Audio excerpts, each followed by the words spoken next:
So, Coach, I'm really glad to invite you on my podcast and learn from you. So, first of all, can you introduce yourself for the coaches in Taiwan? Okay, well, I'm originally from Australia, hence the accent. I was a decathlete. I moved to Europe to pursue my goals as a decathlete.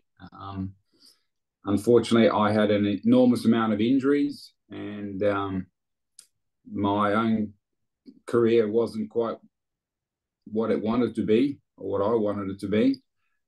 During many of my injuries, I had a very good coach who was originally from Hungary. He was a national coach of Sweden in the early 60s, and he got me into coaching courses. So I did a bunch of coaching courses in Sweden and Hungary. I was in France, and then the years went by, and I had the highest coaching certificates from a bunch of places in Europe. I've got a degree in behavioural science. I went back to Australia and worked for 7 years in the early 90s, late 80s, early 90s, and left again and went back to Europe. I simply didn't think that we weren't looking after our athletes the way we should. It was very difficult to work professionally in Australia. I've lived outside northwest of Stockholm for the last 25 years. I'm married. I have a son who plays professional football in England. He's a goalkeeper. I'm the inventor of the 1080 technology. I'm the founder and the inventor of the 1080 technology, which today is mostly known for the 1080 sprint. So I've been assistant head coach at China. I was head of the Dalian Olympic Sports Center in 2016-17. I was Olympic preparation coach for the Chinese Olympic Committee in 2020-2021, where I had a heptathlete who went to Tokyo and got 10th with just over 6,400 points. And then after COVID, I was invited to take a position here in Hong Kong as head of jumps, which I am currently doing. I'm also the head coach or the personal coach of Australia's number 2 sprinter at the moment in the 100-200. A young fellow that is moving ahead quite well and has run 10:11 and 20:59. We started working 2 years ago during COVID, and for 2 years I never saw him. And it wasn't until a few weeks ago, or 2 months ago, that I went to a training camp in Australia with my group, and I actually met him for the first time. So we've gone from he was sort of stuck at 10:50. He had a 10:40 PB, and he was stuck at around 10:50. And we started working together, and now he's run 10:11 and 20:59. Whoa, that was cool. I was a decathlete myself, as I said. So I've coached a lot of different events. I've had pole vaulters at the world elite level, finalist, top 5 in the European Championships way back in 1996. I've had high jumpers that have jumped in the European Championships. I've had long jumpers, I've had discus throwers, shot putters, one of Sweden's best shot putters back in the late 90s, early 2000s. So as a coach in the decathlon, you have a lot of different events that you can sort of migrate in and out of. But because of the 1080 project and my background, strength and conditioning, especially for power and speed, has become sort of my big thing, I suppose. So therefore, the horizontal jumps and the sprints is something that then has come more and more sort of in focus, and especially after working with Randy, which was an enormous opportunity. So yeah, my background. Love that. So, like you mentioned, you're the founder of like 1080. So what get you like the thoughts to like build this kind of like technology or into like resisted sprinting or like jumping? Well, the 1080 technology actually started with a big system called the Quantum, which is two big towers with a Smith machine in between, and in that you can do a lot of different types of resistances. You can make the resistance feel like a normal weight. You can use isokinetic. You can use isotonic. You can, for example, have eccentric overload and then go back into a concentric with less load.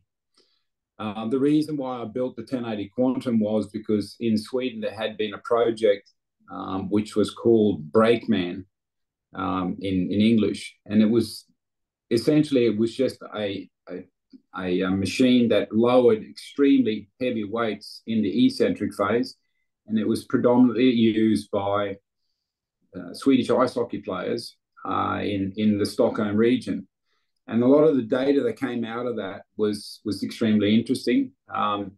We know that the guys got extremely strong, but the problem was that the eccentric capacity that they built was very, very much stuck in one facet. In other words, they were virtually doing 3 to 5 second eccentric squats with extremely heavy weights.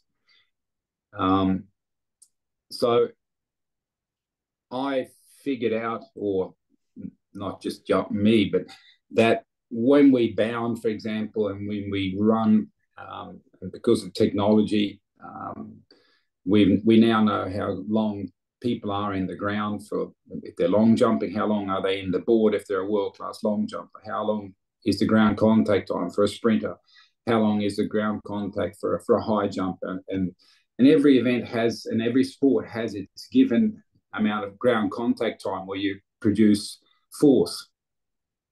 So it was quite evident that something had to be different or be done differently. And the whole idea of doing the 1080 project to start off with was to be able to change the weight so that I could, for example, go from a very heavy eccentric action to a very fast concentric action.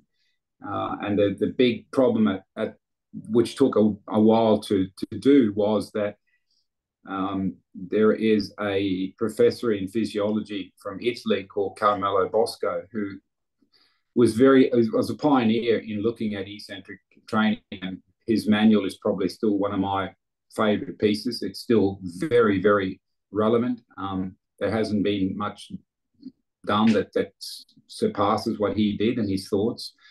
And Bosco said that we have about 80, 90 milliseconds in the eccentric phase. If you do a very fast eccentric contraction, you've got about 80, 90 milliseconds to utilize all that elastic energy that you've built up. If it takes longer to go back into the concentric phase, the elastic energy disperses as heat. So in other words, to get full effect, you need to be able to, for example, if you're going to do a very heavy squat eccentrically over, whatever time period, if it's 2, 3 or 4 or 5 seconds, to utilize that back into the concentric phase, you need the turnaround time to be extremely fast. And that was the big thing, because mechanical systems simply couldn't go between a fast eccentric action to an even faster concentric action in less than 100 milliseconds. And we made that work in, I think it was about 2007. And then we launched the quantum system, which are they're well around the place. There's some of the big hockey clubs in Sweden and the US, and colleges and Olympic sports clinics all over the world have got the quantum system. And then out of that was since then a very short sort of jump over to what were we doing in sprints? Well, we were doing pulley systems.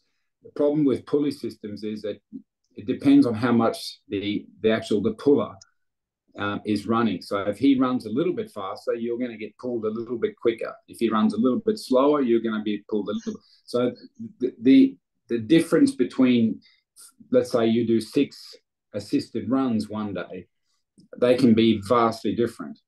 The other thing that we were using were rubber bands, and rubber bands are, well, they're unreliable as well, and you don't get any data out of them.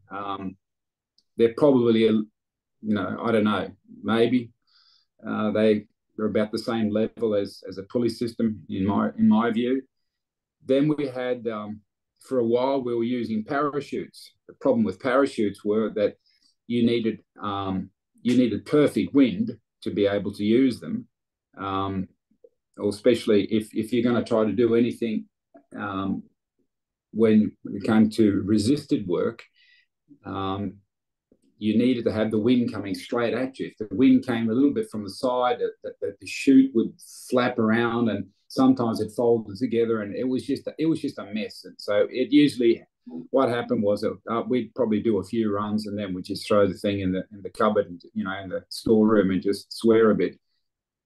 So there was a necessity of getting data and having something that worked precisely, that was able to be adjusted with precision.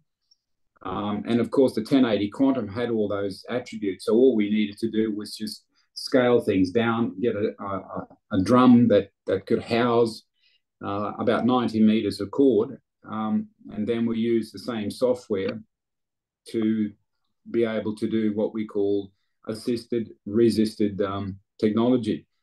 So now it has a maximum speed of 14 meters per second.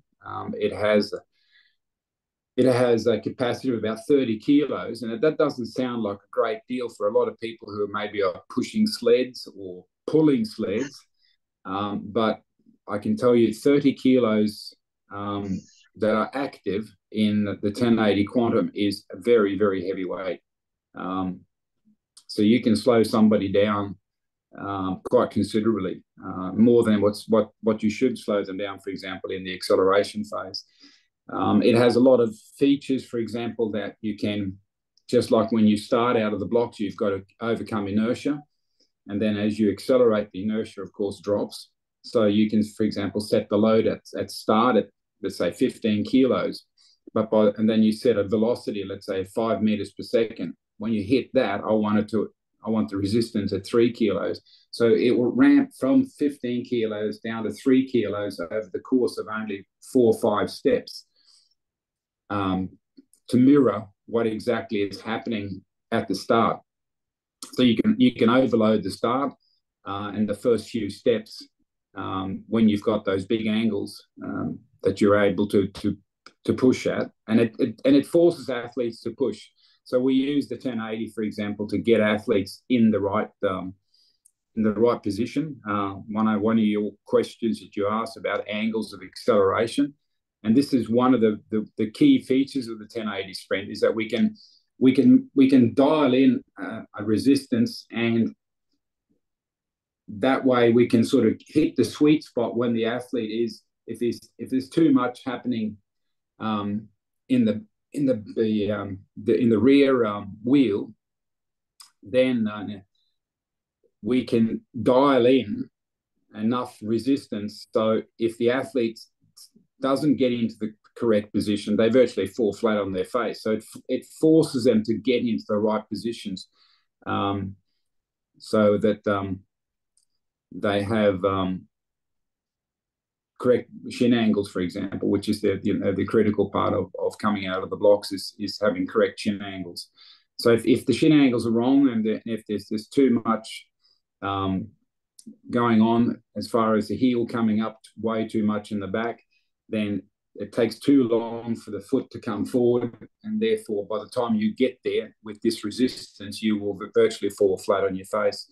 So we usually start with marching at about a 45-degree angle, and you march just to get the feel of it, and then you go into a 3-point start, and then into blocks, and that transition usually is an extremely good way of teaching the athletes the proper mechanics when it comes to getting out of the blocks in the push phase of the sprint. Love that. So when it comes to like the sweet spots for different athletes, for like, let's say the 1080 sprints, is it like the peak power, like the way that they have the peak power, or is there like heavier or like slightly lighter?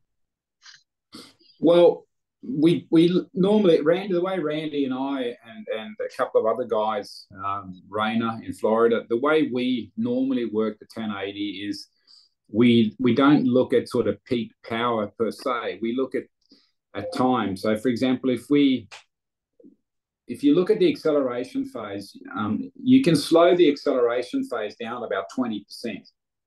That means that around about the 20%, if you're running slower than 20%, less than what you can maximum without any load, if you slow down any further, let's say you load up so that you're running, let's say 30, 35% slower, then mechanics, they will change. Now, you can do that for a short period of time if you're trying to remodel somebody who's got bad mechanics, because as I said, you can force them into doing the right thing, because otherwise they won't get anywhere. So it's a way of breaking up movement patterns that are stuck. But if you start with somebody who's got good mechanics and you slow them down too much, then you start altering their mechanics, which we don't want to do. If they've got good mechanics, then all we want to do is add power and force production in that phase. So we'll load them up accordingly. And a lot of the work that we do is not with very heavy weights at all, because you don't need that much weight when you're working horizontally. A lot of people think that you need huge, big, heavy sleds, and they are virtually people who can push or pull very heavy sleds. Usually after about 10, 15 meters, that's it. They can get away with it up until then. But after that, they simply just don't have the limb speed, and they cannot sustain this force production once their limbs are opening up to certain angles, and once they get into a max velocity phase, nothing happens. That's why, for example, you get weightlifters who they can virtually stay with a world-class sprinter for the first 10 meters, and a lot of people think, oh, you've got to train like a weightlifter. Yeah, but if weightlifting could make you run 10 seconds flat, then all the weightlifters should be running 10 seconds flat, but they can't, because they have a certain contact time which they are extremely good at, and that contact time is roughly about 160, 180 milliseconds to the best in what I've seen with force plates and everything else. Now, when does a sprinter sort of get out of those time frames, or perhaps a little bit faster, around to 150? It doesn't take very long. So if you look at sort of ground contact times for a sprinter, you'll see that once they're out 10, 15 meters, their contact times are already down at those times. And that's when the weightlifter then, or somebody who's very, very force dominant, that's when everything sort of, the wheels come off the wagon, because there is no more gears. They simply don't have the force production at those time intervals that they need in the ground. Cool. So besides like resisted sprinting, is there like any like other drills or like method to like improve or like that the athletes stay at the lower angle when it comes to like acceleration? Well, we do, as I said, with the 1080, we can do a lot of marching drills in a forward position. You can also do that, for example, with the sled, just to mimic these positions and feeling, and then you speed it up gradually. It's a matter of just finding what works for different athletes and what cues work for different athletes. But we try to just to make sure that there's not too much happening behind. So that you've got this big sort of posterior wheel happening and there's nothing happening at the front. And then if the shin angles are wrong, then it's going to create a major problem. The fact that they're simply not in the correct position. So you can have guys who have got extremely good ability, but if they are in the wrong position, it doesn't matter because they simply cannot generate force into the ground fast enough in the correct position.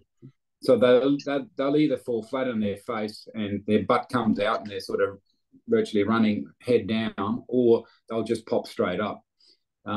It doesn't really matter which one of those two. It destroys the whole acceleration phase. So coming out and staying in these positions is vital. So there's a lot of different techniques that different coaches use to find these positions and to work with them. We've found since we've had the 1080 since 2015 that it's probably the best way of doing it, because it also gives us figures. It shows every step. You can see, force figures, power figures, velocity figures. So you get a graph, which is also interesting because if you do a sprint, and then once you start picking up speed, you can see the force production of left, right, left, right, left, right as you are accelerating. And you can then see that if you've got, for example, an asymmetry, for example, which is the big discussion topic these days. There's virtually nobody who's symmetrical. Everybody's asymmetrical. Bolt was extremely asymmetrical. And there's a lot of different factors. Randy and I were talking about that only the other night. There's a lot of different theories floating around, and one of them is what you've asked about the spinal engine theory, which is, if we sort of get into that, we don't disagree with the spinal engine theory. It's interesting, but it's one thing inside a complex movement pattern. I don't think there is one thing that you can sort of point at. I know that maybe the people behind the spinal engine theory, when it comes to gait and the role of the spine when it comes to doing what it does, when it comes to flexion and how that flexion turns to torque and that drives the pelvis. But there are a couple of major things also that are contributing to that, and that is you've got two big fascial slings that go from left up to the right shoulder and from the right leg up to the left shoulder, which act as massive big rubber bands. And they are extremely important. So if you sort of take them out of the equation, well, what happens to gait then? You might the spinal engine theory, as far as that it initiates the movement, yes, but then the movement has to also sort of, it's got to come back and forth, and this is where the tension of the fascial slings contribute. So it's part of a complex process, and rather than, I think, I'm not going to say that I'm an expert in this, but I tend to think more that it's the sum of a lot of parts, And some athletes are very elastic. I have one of those type of athletes here. But that doesn't mean that, you've got everything fixed because he's very elastic.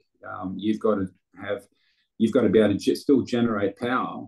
He can handle things in a lot of different situations. But there's also a tendency then for this guy, for example, he wants to be quad dominant.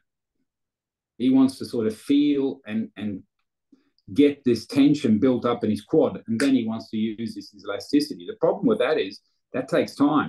It takes time in the ground.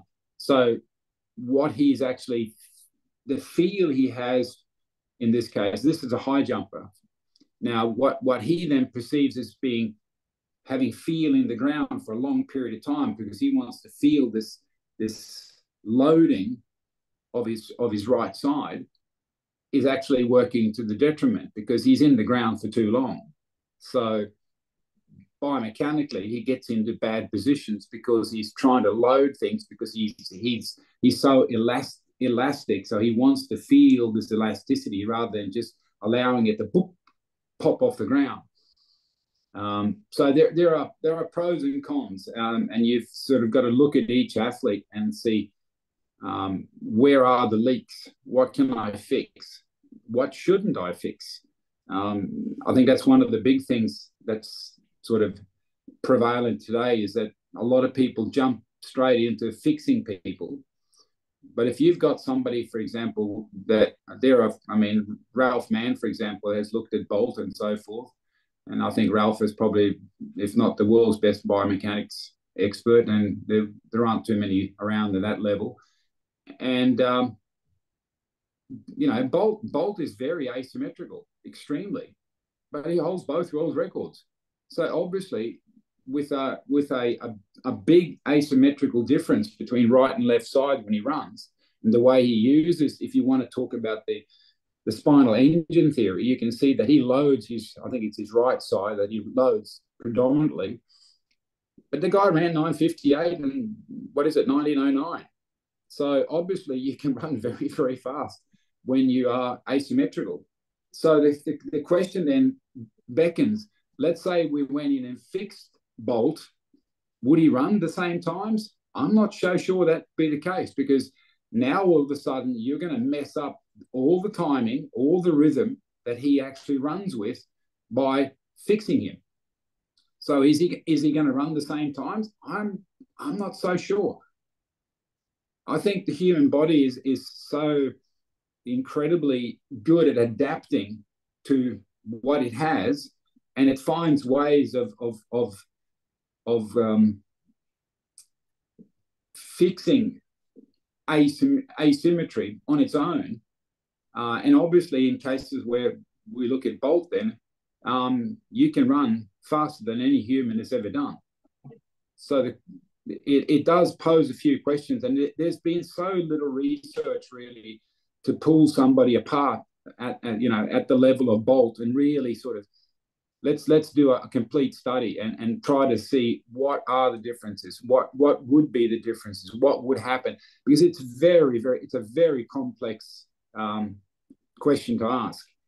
I mean, the neuromuscular system is just so vast, and there's just so many things that can sort of differentiate. So if you do become symmetrical, what happens then? I mean, just the fact that you would take somebody who's asymmetrical and then make them symmetrical and then start measuring new measurements, is that relevant then to somebody like Bolt? If you, let's say, do it with somebody who's running 11 seconds and then they run, let's say, 10.8, does that mean that Bolt could have run 0.2 of a second faster? Not really. So it's complex. So, the spinal engine theory is one part of a fairly big puzzle, and I think we're still sort of we don't have all the pieces yet. We're always learning, and I think that it's I wouldn't say dangerous, but it's a little bit sort of okay. You can't sort of just all of a sudden jump out on one limb and say this is the way to do it. and then sort of forget about everything else. It is all the sum of all parts. Get it. So, when it comes to like spinal engine theory, I know, like you mentioned, it's a small puzzle for the whole body, but like, can you like explain to us how exactly does that work in like sprinting? Because in the paper, it mostly discusses about like how it does it work in like gait. Yeah, it's a good question. I mean, the gait is, you have a walking gait, you have a running gait, so it doesn't differentiate any between walking and running. It is the same thing. I think the difference, in my humble opinion, is the amount of elasticity that you generate. You generate much less elasticity in the movements when you're walking. It's a swing and you have elasticity, but when you're running, you're pulling these fascial slings to the extreme. I mean, if you look at where at push off and where if you're pushing off of your left foot, where is the right shoulder? So you've got those 2 points are about as far away from each other as you possibly can get. And you're doing this at a rate of about 4.5 to 5 strides a second. So we're getting enormously quick changes in this fascial sling where there is enormous elasticity and energy built up and released. So does the spine play a role in this? Of course it does. If you look at sort of the way that a lot of coaches have gone, is if we go back and look at what the late Charlie Francis, what he taught us, and I had the privilege of meeting Charlie many years ago in Australia, and why I thought at that stage I was a pretty clever lad, because I'd done a lot of courses and blah blah blah and all this. And I met Charlie Francis, and I walked out after 2 weeks of meeting Charlie and realized I knew nothing, absolutely nothing. It was a humbling experience, and I think it's probably one of the things that probably changed my way of thinking, and I'm a much better coach for it today. Charlie just made some very valid points that you just couldn't sort of not look at. One of the things that he said was, if you want to run fast, you've got to be able to accelerate your arms, which drive the legs. And the only way to do that is if the core in between is rock solid. It can't be flopping around like a wet rag. Otherwise, it just, and it makes sense. If you're going to channel any type of power, you've got to have a core that can withstand this. So what is the sort of the essence of the core? Now, this is one of the things a lot of people think, oh, core, that means, right, let's do sit-ups. Sit-ups have got nothing to do with core. You're just using your hip flexors. Core work is, for example, planks from different positions. The worm, for example. If you look at the weightlifters, I was very fortunate when I worked in China. I could peek in. It was difficult to get in there, but you could every once in a while. And one of the guys that worked within the weightlifting, a British guy, he and I talked a great deal. And the Chinese weightlifters, for example, their core work, they did, a lot of work with weights. They would be in a plank position. The coach would put weights on their back, and they'd hold that bridge position in different positions and different arm widths and so forth. One of their favorite exercises was, for example, if they had let's say a 200 kilo maximum in the jerk, they would, off a table, they would jerk 220, and then they would stand with 220 for like 30 seconds. So they'd stand rigid and have to withstand 20 kilos more than they've ever lifted.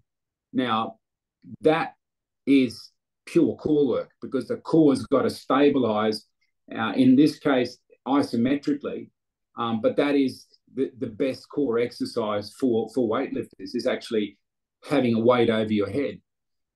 That's why, for example, a plank is very close to that, but you're in a horizontal position, but you're having to keep your core in that position, so it translates. So what Charlie said makes sense. If you don't have a core, and if you don't have, for example, hip or spine extension and flexion, in other words, the way the spine is formed like an S, it compresses this way. That's why it does that, and it also flexes, as we know, laterally. And we know now from biomechanics that lateral flexion, it translates into torque. So we can utilize this torque in different movements and in stabilization. So I think one of the main things is in stabilization. And when you ask this question, this is not something that sort of we ever talk about like that. The spinal engine theory. But for example, we do lunges, and with the lunges we'll come out, and then we'll do twists, and we actually do some lateral flexion. We've been doing those for years now. That is spinal engine theory. When you're doing this in a lunge position, we, for example, javelin throwers do a lot of medicine ball work standing and flexing laterally, and then also rotation, of course. So there is a lot of movements that the spinal engine theory proponents say is very important, but those are already being done by different athletes in different events, and we don't necessarily. Well, I don't think I've ever heard anybody actually talk about these exercises being part of the spinal engine theory.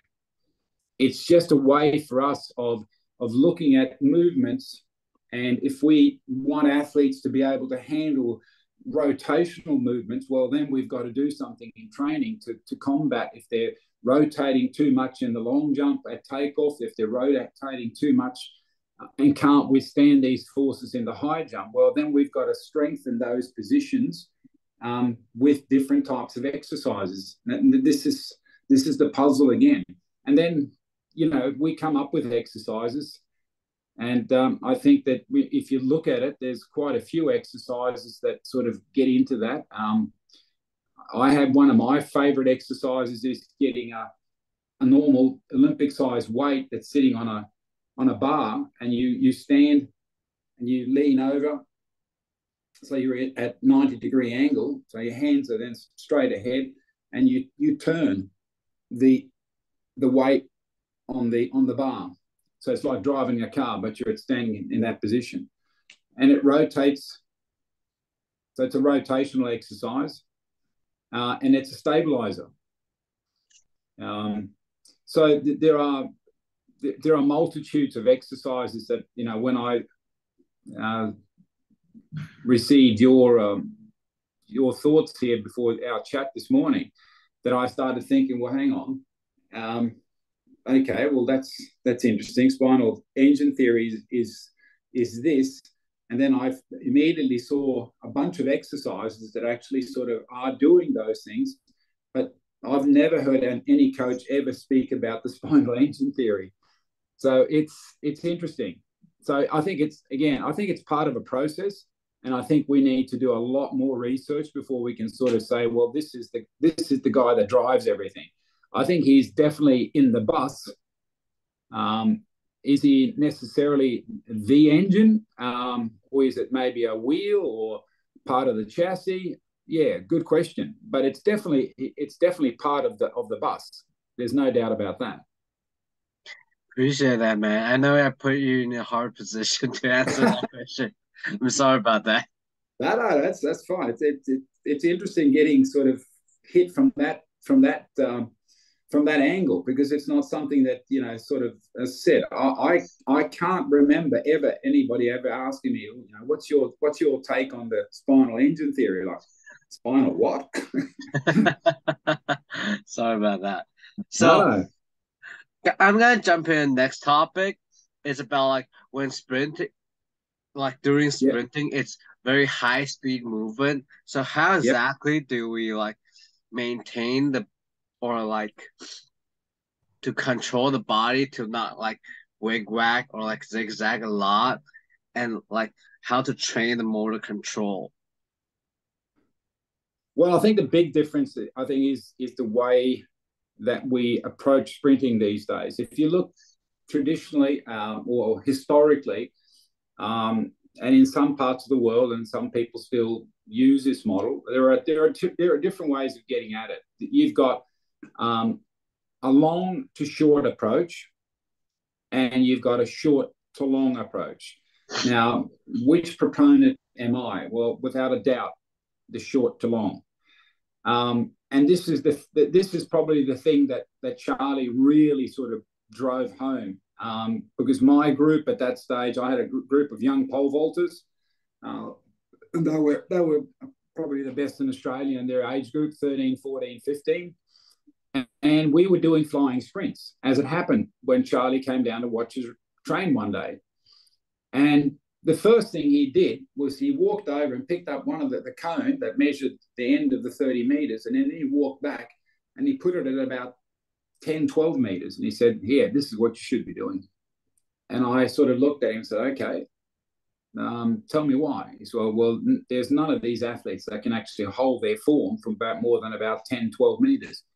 There's absolutely no reason to run a flying 30 because they can't control the flying 30. So you're only training them to fall apart. You'll become very good at mediocre technique. And I said, okay, so how would you go about doing it? Oh, we'd start at 10 or whatever. 10 meters is, most people, even at this age, they'll get 10 meters. Then move them to 12, 14, 16, 18, 20. And everyone, depending on their, and at that age, will have different development stages. And some will be able to handle 12, some will be maybe able to handle 16, but run them individually. So that was something that was straight away was like, okay, well, that's, instead of just going out there and banging away like everybody does, we actually had some thought about we're actually trying to run with proper technique. So when it comes to the 1080 then, for example, that's again what we can see with the 1080. When we pull people, let's say that they can run 10 meters per second. Now, anything that you run above 10 meters per second, let's say you can do it naturally if you've got the wind. So if you've got a 2 meter tailwind, you'll probably run faster, or you should run faster than ever, because you've got a 2 meter tailwind. That's great. That's neural training. That's neuromuscular training at overspeed. But let's say if you've got a 10 meter per second maximum speed, well, you probably can't run too many runs at 10 meters per second.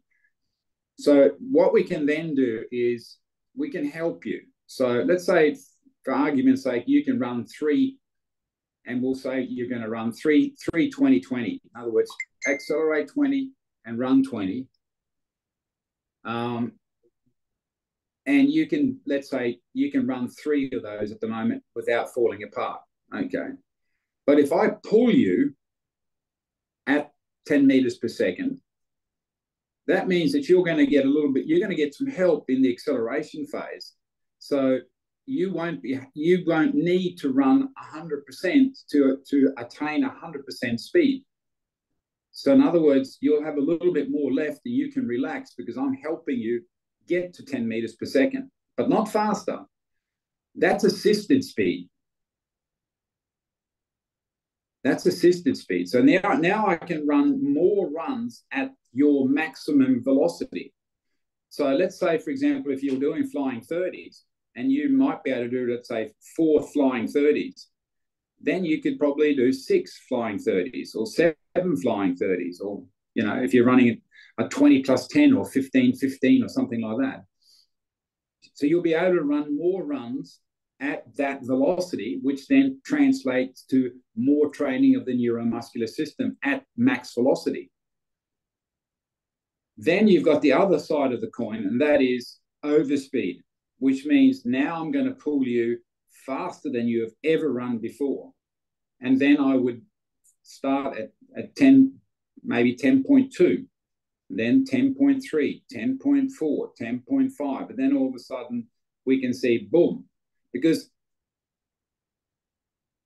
a lot of people think that the amount of fast twitch fiber you have is going to dictate how fast you can run. But it's not. The biggest factor in running real fast for anybody and everybody is elasticity, because you've got to be able to get the leg around into that position where you're ready to strike the ground again.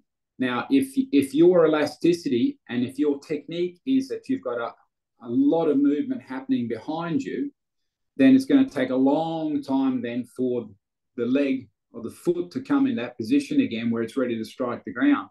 You're going to get caught out. So once we get to a certain speed, you simply won't get things around quick enough to be able to work positively in the ground. So you'll hit the support position. If I use a pen, you'll hit the support position in that position instead of that position. So in other words, you're braking and you're being pulled over that because the machine is pulling you horizontally. And that's the problem when you see people who really don't understand what they're doing with the 1080. They're virtually yanking the guy over the support position. Am I teaching him anything? Not a damn thing. In fact, you're totally screwing up his whole feel for the ground and understanding what's happening in that phase. So overspeed is something you've got to be very, very careful with. And when you're running overspeed, the technical part of it is extremely vital, because, as I said, if you get into wrong positions because you simply aren't getting the wheel around to the front fast enough, then you're going to completely mess up the technical components of this athlete, and the timing and everything will just go straight out the window. Love that. So does the long to short, or like you mentioned, like short to long, also work with coordination when it comes to like high speed sprinting? Yeah, I think also what I should explain, the big shift, if you look what's happened in the last sort of 20, 25 years, is that the coaches who have got athletes who are running very fast, we run fast all year round. That's the big difference. Now, when I was an athlete, for example, and to illustrate this, I can use myself. Now, I wasn't very fast. I tried, but the thing was that back in the 80s or the late 70s and early 80s, we would do all these lovely periodization blocks, like, your general preparation, your max strength, and then it would be the pre-competition and then the competition phase. So when did we start running fast? Well, going back to Charlie Francis, I asked Charlie, so when are you guys are doing your speed endurance, like, your 85% 120s and 150s? When do you do that? And he just looked at me. Oh, we don't. I said, say what? He said, we don't. He said, do you race at 85%? I said, no. He said, well, why would you want to run speed endurance at 85%? And that was sort of like, it took me days to get around that, because he was somebody who virtually just said, well, you can forget all about that, pal, because that makes no sense. But it makes perfect sense, because it's exactly what we were doing as decathletes. And all the sprinters, for example, in Sweden, we don't have any sprinters because they all train somewhere like 400-meter hurdles. They're just doing, they're doing 600s early in May. They'll come out when the snow's gone. They'll run 600s, 400s, 300-meter reps. Really? And you think that's going to develop sprinters? No, of course it doesn't. We develop sprinters by running fast all year round. Now, the problem with that is that people then think that that means you've got to run at max velocity. No. During the GP phase and maximum strength phase, we're doing accelerations. So we're actually accelerating at pretty good speed, but we don't reach max velocity. In other words, the opening and shutting of knees, the actual velocity of limbs, it doesn't reach max velocity, and neither does the actual velocity itself. But we are accelerating at virtually maximum intent. So we're not very far neurally from this stimuli of running fast. That's the big difference. So we run fast 10 months of the year, 11 months of the year, 10 months of the year. As before, we would start running fast about 6 weeks before we hit the competition phase. Now, the problem with that is there's a colleague of mine in Europe that calls that gaposis, and which means that you're doing this in training and this is the requirement in competition. Now, that is that far away from each other. That's a huge gap. Number one, are you going to get any transfer from that to this? That's debatable. Are you going to get injured? Oh, hell yeah. I know, because I've done it. I had 9 operations. The bigger that gap is, the bigger the likelihood that you are going to get injured and you're not going to get any transfer. So what you've got to do is you've got to do that. So what you're doing in training has got to mirror what I'm trying to do out on the field.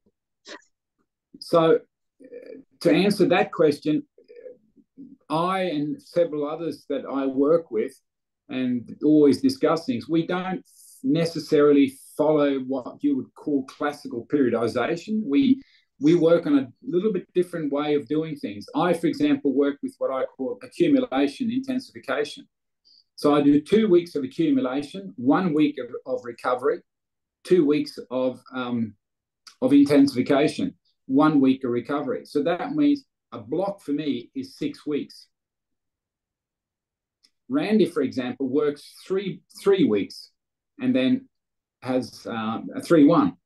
So he does the same thing, that his 3rd week is his deload week, same as mine, but he works 2 3-week blocks. I work two 1 week blocks.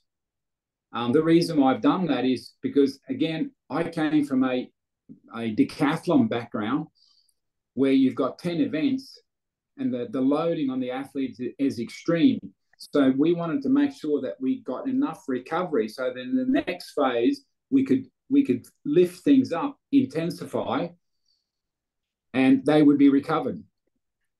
And I've kept that going since then with all my sprinters, all my jumpers. We work all year round. We work intensification and then accumulation intensification. So that means that everything that we do has got to have a progression. And that's one of the big things also that you see that messes up neural capacity, learning, motor learning, and that is that every exercise goes from a global to a local. They go from slow to fast, from easy to complex. There's a progression.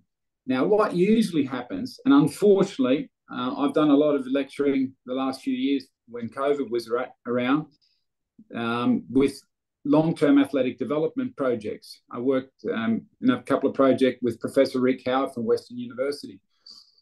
And one of the big things that you see with long-term athletic development, when you look at what people are doing, is that I classify exercises from 1 to 10. So an exercise category 10, that would be, for example, that would be a drop jump from 1 meter. In my book, that's a 10. Now, you'd be surprised when you see young athletes, 13, 14-year-olds, and they're not, their motor control from exercise 1, 2, and 3 categories is not where it should be. Then they've skipped 4, 5, 6, and 7, and they're doing category 8 exercises. Now, two things are going to happen. First of all, their motor control is never going to get developed properly because there's been no progression. The other thing is they're going to get injured without a doubt because they're just not prepared for those exercises. I mean, I've got athletes here at the moment that are jumping 8 meters for a man and close to 660 for a woman long jumper. They are at the moment doing about what I would categorize as about a category 5 exercise. My way of looking at things is if I'm making progress at category 3, 4 exercises, even though they're 21, 22 years old, why in God's name would I want to jump to a category 8? So as long as they're making progress, and this is where it gets real tricky because a lot of people think the only way of making any progress is going from, a normal squat to some sort of a, let's say, well, they decide to do eccentrics, and then they go from nothing to an heavy eccentrics, which screws things up, and then they decide, okay, now we're going to do drop jumps, and then they get up on a box a meter and do 1 meter drop jumps, and they think, yep, now we've done what we need to do. No, sorry, it doesn't work that way because there was no progression. So one of the big things I think is that people need to understand that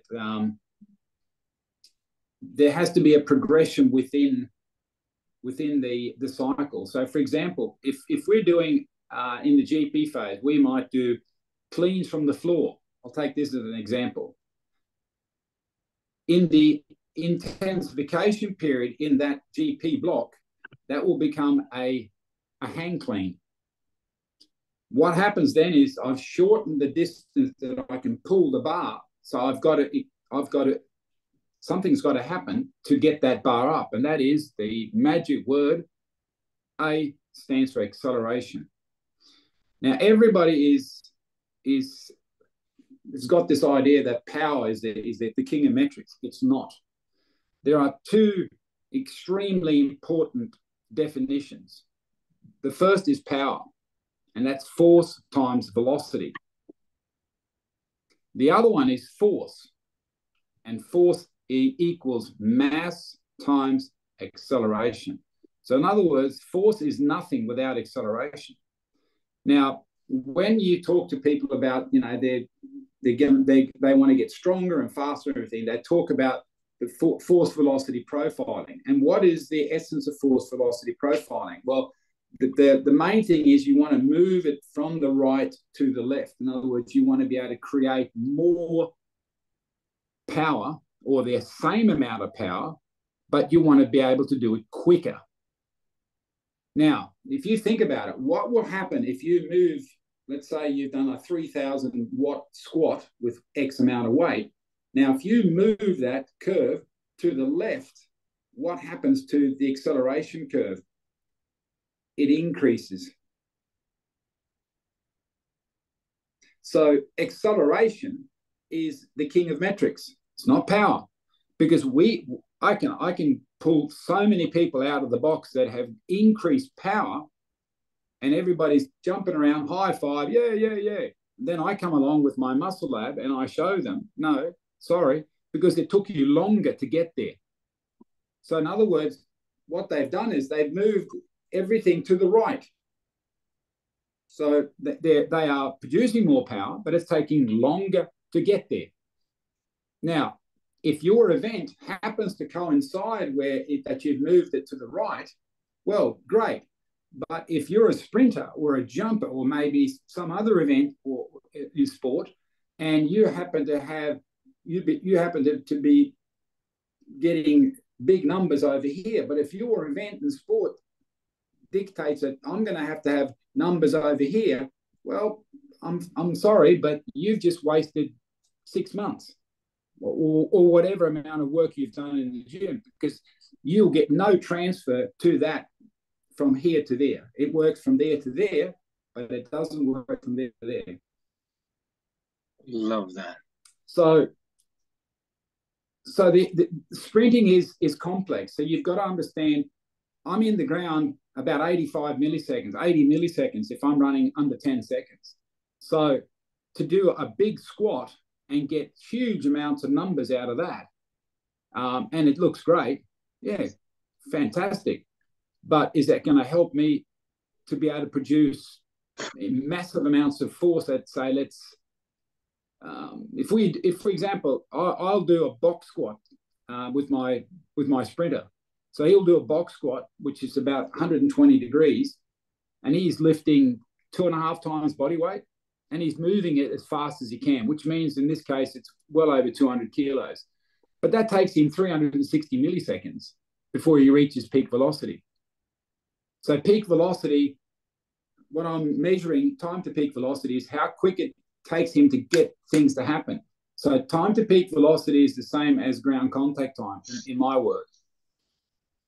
Now, we do that exercise. That's way too slow. Yes, we know that. But we also want to get as much fiber going as possible and recruit as much as possible, because the next exercise we do and the next set we do is a 25 centimeter step ups, a single leg. Now, that we will probably do with, let's say, 140 kilos. And then all of a sudden, the TPV, it drops down to 130, 140 milliseconds. Now we're getting closer and closer to what's happening. So, and then the third set, we do a 10 centimeter step up, 10 centimeters. Now, if you see how much knee flexion there is at 10 centimeters, that's pretty well getting pretty close to what you actually, when you hit the track and in the support phase. And now all of a sudden, with the same weight, he's hitting 70, 80 milliseconds. Now, if you look at the power of these, the first one, he's producing nearly 4,000 watts, and everybody will be going, yay, fantastic. Then in the second one, he's producing 2,700 watts. So that if the watt proponents here, they would go, oh, no, that's a bad exercise. Look, he's only producing 2,700 watts. Before he's producing 4,000. This is the problem. When you look at only watts as sort of the guy that drives the bus. No, because it's all about acceleration. It's all about how quickly you've got to get into the ground and off the ground in your given event. Now, if you're a hammer thrower, you've got a completely different ball game than a sprinter. If you're a long jumper, you're completely different to a shot putter and so forth. So every event in track and field has got different time zones that you produce force and that you can use the ground reaction force to your advantage. Now, if you're doing the wrong things in the gym, you'll get no transfer. And if you've got no transfer from the gym, you've got no coordination. Because what happens is that in this progression, you learn the inter and intermuscular coordination. And that is, for example, to explain that, if you start weightlifting, let's say you've never lifted before, in the first few weeks, you can get quite a bit stronger. Some people can get 30, 40% stronger in the first 3 weeks of training. Now, of course, they haven't gotten 30, 40% stronger per se, that their muscle has expanded, the cross-sectional area hasn't expanded. And so what that first initial increase in strength is, it's pure coordination. So the muscles that are working to lift that weight, be it in a squat or in a bench press, the intramuscular coordination has increased. Now, that little sort of cross connection, that stays with us our whole career. It's always there. So in other words, if you're going to run faster and faster, you've got to condition the intermuscular coordination to do exactly that. You can't sort of train here and then try to compete over here, because they're two different things. So you won't have the coordination. I can give you another example of when that really sort of flares up. The sprinter that I've got, he was in Switzerland last year, and he had a race where he ran, what did he run? 10:15 with 2.4, I think. Yeah, 2.4, which was over the legal limit. But what happened was very interesting. At 90 meters, he's about to fall over because he's in very good shape, and he's got a 2.4 tailwind, so he's running faster than he's ever run before. And we know from biomechanical studies that have been done in Australia, this lad that I've got, he's got very, very good top-end speed. So he was probably in the vicinity of his personal best, which is what we've seen so far, is about 11.88 meters per second. So I would say that he was probably at that level, or maybe even at 12 meters per second when he hit the 90-meter mark, and his coordination went out the window. So all of a sudden, he just takes this really weird step, and then he's flapping all over the place, and he still runs 10:15, I think it was, or 10:17. And his last 10 meters, he's virtually just trying not to fall over. And that is a direct result of the fact that we were right at the edge of where his intramuscular coordination is capable of doing. And that then becomes the next part of the puzzle, is to get him into that velocity with the 1080 sprint, and then help him and stay and do a few more runs at that speed to build this coordination. But at the same time, we've got to make sure that what we do in the gym can actually help him and assist him at that new speed. Because if we start doing things over here, coordination-wise, we're doing okay, but then the strength and conditioning is just way, way, way too far off the mark. So we still won't attain what we're trying to do. Love that. Love that.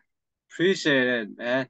So I know I asked for like 50 minutes, but it's way past it. And no problem. I know you have a session later, so I'm going to stop it right here and probably reach out to you another time.